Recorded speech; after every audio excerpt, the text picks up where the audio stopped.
Next gen நேயர்கள் அனைவருக்கும் வணக்கம். நான் உங்கள் டாக்டர் வி ராஜ்குமார் சிவாச்சாரியார் பேசுகிறேன். எல்லோரும் நலமாக இருப்பீங்கன்னு நம்புகிறேன். அதே போல் இன்றைய தினம் நாம் பார்க்கக்கூடிய பதிவு வார ராசி பலன் என்று சொல்லக்கூடிய, அதாவது தின ராசி பலன்கள் நம்ம பார்க்குறோம், வார ராசி பலன்கள் உண்டு, மாத ராசி பலன்கள் எப்படி இருக்கும், வருஷ ராசி பலன்கள் எப்படி இருக்கும் அப்படிங்கிறது நம்ம தெரிஞ்சுக்கிறோம்.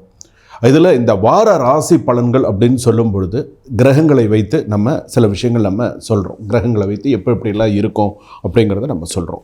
அப்படி பார்க்கும்போது இந்த சித்திரை மாதத்தில் எடுத்துட்டிங்கன்னா மே 5ஆம் தேதியிலேருந்து மே 11ஆம் தேதி வரை எப்படி இருக்கும், உங்களுடைய ராசி கட்டங்களுக்கு நீங்கள் எப்படி இருக்கணும், என்ன செய்யணும், என்ன மாதிரியான விஷயங்கள்லாம் உங்களுக்கு நடக்கும் அப்படிங்கிறத நம்ம தெரிஞ்சுக்கலாம். இதில் மிக முக்கியமானது சித்திரை மாதம் 22ஆம் தேதியிலேருந்து சித்திரை மாதம் 28ஆம் தேதி வரையில் எப்படி இருக்கும் அப்படிங்கிறத நம்ம தெரிஞ்சுக்க போகிறோம். இதில் பார்த்திங்கன்னா முதல் விஷயம் என்ன அப்படின்னு கேட்டிங்கன்னா, மே 10ஆம் தேதி பார்த்திங்கன்னா பிரதோஷம், சனி மகா பிரதோஷம். மிஸ் பண்ணிடாதீங்க. வருஷத்தில் வரக்கூடிய இந்த பிரதோஷம் அப்படின்னு சொல்லும்போது முதல் சனி பிரதோஷம். இந்த வருஷத்தில் இதுதான் முதல் சனி பிரதோஷம். ஸோ இந்த சனி பிரதோஷத்தை மிஸ் பண்ணாதீங்க. எப்பேற்பட்டாவது ஏதாவது ஒரு சிவாலயத்துக்கு போய் ஒரு பால் அபிஷேகம் பண்ணுறதோ, ஏதாவது ஒரு நல்ல விஷயத்தை கண்டிப்பாக சனி பிரதோஷம் அன்றைக்கி விரதம் இருந்து பண்ணிவிடுங்க. 11ஆம் தேதி சித்ரா பௌர்ணமி என்று சொல்லக்கூடிய அந்த சித்ரா பௌர்ணமி ரொம்ப விசேஷமான நாள். திருவண்ணாமலை கிரிவலத்திலிருந்து எல்லா ஊர்கள்லையுமே இப்போ நடக்கிறது சில இது விசேஷங்கள். திருவண்ணாமலை நினைத்தாலே முக்திங்கிற ஸ்தலம். ஸோ ரொம்ப விசேஷமானது. கிரிவலம் பிளான் பண்ணியிருக்கிறவங்க கண்டிப்பாக உங்களுக்கு சுவாமியுடைய பரிபூர்ண ஆசி உங்களுக்கு.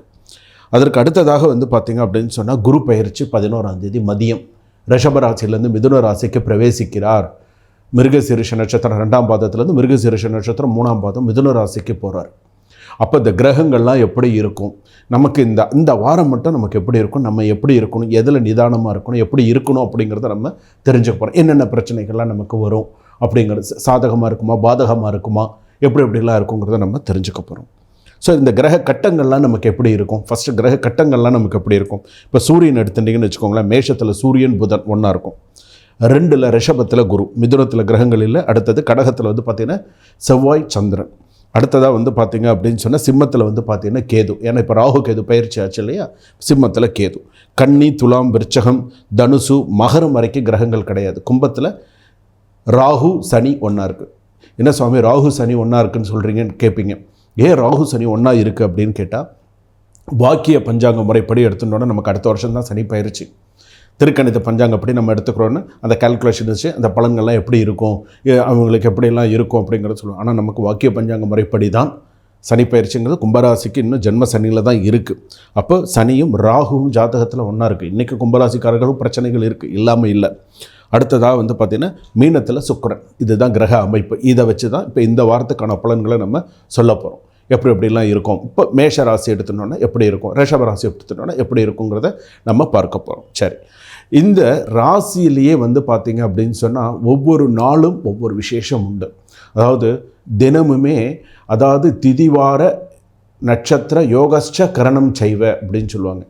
நம்ம தினமுமே என்ன திதி, என்ன நட்சத்திரம், அதே போல் என்ன இன்றைக்கி என்ன யோகம், இன்றைக்கி என்ன கரணம், எல்லாமே தின இதில் நம்ம எல்லாமே தெரிஞ்சுக்கணும். தின ராசி பலன் போடுற டேட் ஷீட் கேலண்டர் பார்க்குறீங்களே, அதுலேயே நீங்கள் எல்லாமே தெரிஞ்சுக்கணும். அது நமக்கு அவ்வளோ ஒரு நல்லது, சுபமானது. கன்னி ராசி நேயர்களை, இந்த 5ஆம் தேதி முதல் 11ஆம் தேதி வரை உங்களுக்கு எப்படி இருக்குது உங்களுடைய ராசி பலன்கள், இந்த வார ராசி பலன்கள் என்ன சொல்கிறது.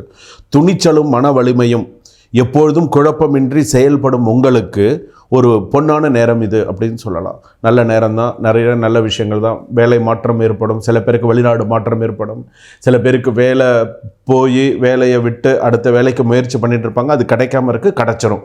ஸோ கவலைப்படாதீங்க, பண விஷயத்தில் கவனமாக இருங்க. சில தடைகள் விலகும். ஸோ கொஞ்சம் நல்லா இருக்கும்.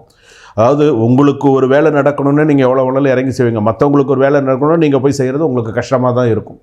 சொல்கிறேன்னு கோச்சிக்காதீங்க, இதுதான் உண்மை. ஏன்னா உங்களுக்கு ஒரு வேலை ஆகணும்னு வச்சுக்கோங்க, நீங்கள் போய் முடிச்சு அது எல்லாமே சக்ஸஸ் பண்ணிவிடுவீங்க. இதே மற்றவங்க உங்களுக்காக ஒரு விஷயம் இது பண்ணால் நீங்கள் போய் சில விஷயங்கள் இது பண்ண மாட்டேங்க. அந்த மாதிரிலாம் இருக்குது. என்ன பார்த்திங்கன்னா எதிர்பார்த்த நல்ல முன்னேற்றம் உண்டு. அதே போல் பணியாளர்களுடைய ஒத்துழைப்பு இருக்கும். வியாபாரத்தில் நல்ல யோகமாக இருக்கும்.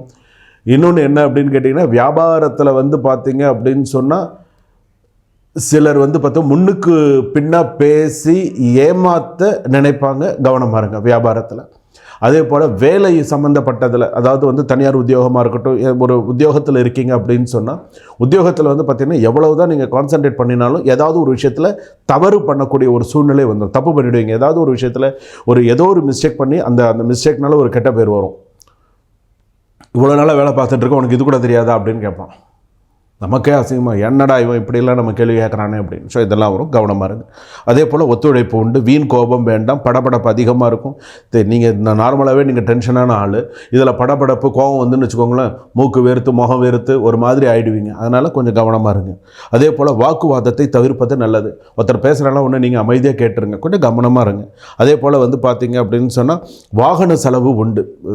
நிறைய செலவு வச்சிடும் வாகனம். இப்போ ஒரு பழைய வண்டியாக வச்சுருக்கீங்க, ஒரு வண்டி வச்சுருக்கீங்கன்னா அது இந்த வாரத்தில் கொஞ்சம் செலவு அதிகமாக வைக்கும், பார்த்துக்கோங்க. அதே போல் வந்து பார்த்தீங்க அப்படின்னு சொன்னால் எதையும் பேசி முடிவு செல்லுங்கள், குழப்பம் தீரும். பேசாமல் மனசில் வச்சுருந்தீங்கன்னா முடிவுக்கு வராது. பேசி முடிவு செய்யுங்க. இடமாற்றம் வீடு மாற்றம் ஏற்படக்கூடிய வாய்ப்பு உண்டு. அதே போல் சின்ன சின்ன சிக்கல்கள் வந்து மறையும். தாழ்வு மனப்பான்மையை உதறி தள்ளுங்க, வேண்டாம். அதே போல் படிப்பு, மாணவ மாணவிகள் படிப்பில் நல்லா ஒரு கவனம் செலுத்தணும். செல்வாக்கும் சொல்வாக்கும் எப்போதுமே இருக்கும். அதே போல் புதிய வாகனம் வாங்கும் முயற்சி வெற்றி. இந்த வாரத்தில் ஏதாவது புதுசாக ஏதாவது வண்டிக்கிட்டே வாங்கணுன்னு நீங்கள் வாங்கலாம். உங்களுக்கு அதுக்குண்டான நேரங்கள்லாம் வந்தாச்சு. வழக்கு நிலுவையில் இருக்கும், திருமணம் பேசலாம். ஸோ அதெல்லாம் நல்லபடியாக நடக்கும். எடுக்கிற முயற்சிகள்லாம் முன்னேற்றத்தை தரும். புதிய ஒப்பந்தம் நல்லது. மருத்துவம், எலக்ட்ரிஷியன்ஸ் சம்மந்தப்பட்டது, எலக்ட்ரானிக்ஸ் சம்மந்தப்பட்டதெல்லாம் நல்ல வியாபாரம் ஆகும். தினசரி வியாபாரம்லாம் நல்லபடியாக நடக்கும். சில பேருக்கு செய்வினை கோளாறுகள் அதிகரிக்கும். செய்வினை அதிகரிக்கும்.